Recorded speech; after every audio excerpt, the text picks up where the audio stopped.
যুবরাজপুর শহরের প্রাণকেন্দ্র পোদ্দার বাঁধ মোড়ের কাছে রানীগঞ্জ মোড়গ্রাম 14 নম্বর জাতীয় সড়কে পাথর বোঝাই লরি নিয়ন্ত্রণ হারিয়ে একটি মদের দোকানে সজোরে ধাক্কা মারে। ফলে ইলেকট্রিক পোল, টেলিফোনের পোল ভেঙে যায়।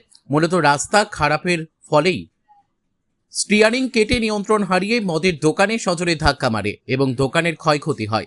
যদিও বা চালক ও খালাসি অল্প আঘাত পেয়েছেন, তবে দিনের বেলায় এই দুর্ঘটনা ঘটলে প্রাণহানি ঘটতে পারত। খবর পেয়ে ঘটনাস্থলে পৌঁছায় দুবরাজপুর থানার পুলিশ ও বিদ্যুৎ দপ্তরের কর্মীরা। পাশাপাশি খবর পেয়ে ঘটনাস্থলে আসেন দুবরাজপুর পৌরসভার পৌরপ্রধান পীযূষ পাণ্ডে। এটা রানীগঞ্জ মোড়গ্রাম 14 নম্বর জাতীয় সড়ক।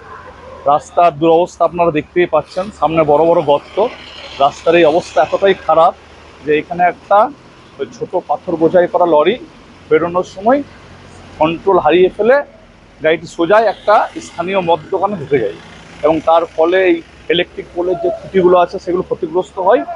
এবং এটা যদি অন্য সময় হতো তখন কিন্তু অনেক বড় বিপদ হয়ে যেতে পারত।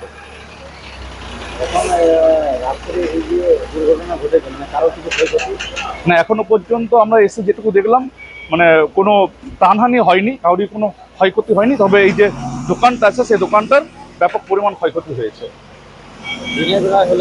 হ্যাঁ, দিনের বেলায় হলে প্রাণহানি হতো, কারণ এটা যানজটপূর্ণ একটা রাস্তা। সবসময় এখানে মানুষজন থাকে, প্লাস দোকানের খদ্দের থাকে। সৌমন্ডলের দোকানে প্রচণ্ড জোরে ধাক্কা মেরেছে এবং টেলিফোন পোল, ইলেকট্রিক পোল ক্ষতিগ্রস্ত করেছে।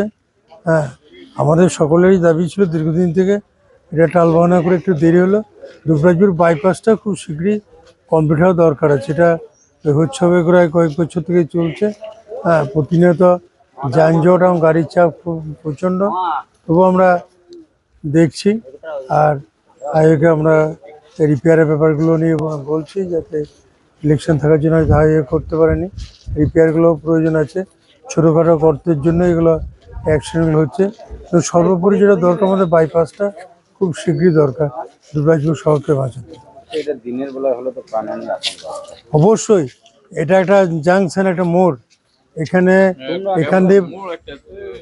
এখান দিয়ে বাজার ঢোকার একটা রাস্তা। এটা সবসময় মোড়টাতে টোটোতে প্যাসেঞ্জার নামে, পাবলিক যায়, মানে বড় ধরনের বিপদ হতো যদি এটা দিনের দিকে বা সন্ধ্যের দিকে হতো।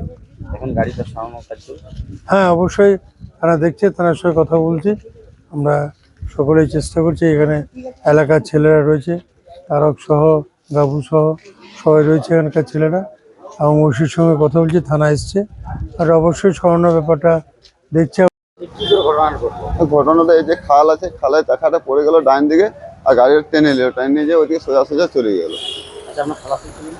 খালাসি আছে তো, খালাসি আছে, ওই যে খালটার জন্য হয়েছে। খালটা চাকাটা দড়াম করে পড়ে গেছে, আর গাড়িটা চান্সে ওদিকে টানে নিয়েছে। আপনি কি স্পিডে ছিলেন? না না, স্পিডে নয়, বাজারের মধ্যে কি করে স্পিডে থাকবে, একদম আস্তে আস্তেই আসছি, টানেছে আর ওদিকে ঢুকে গেছে গাড়ি।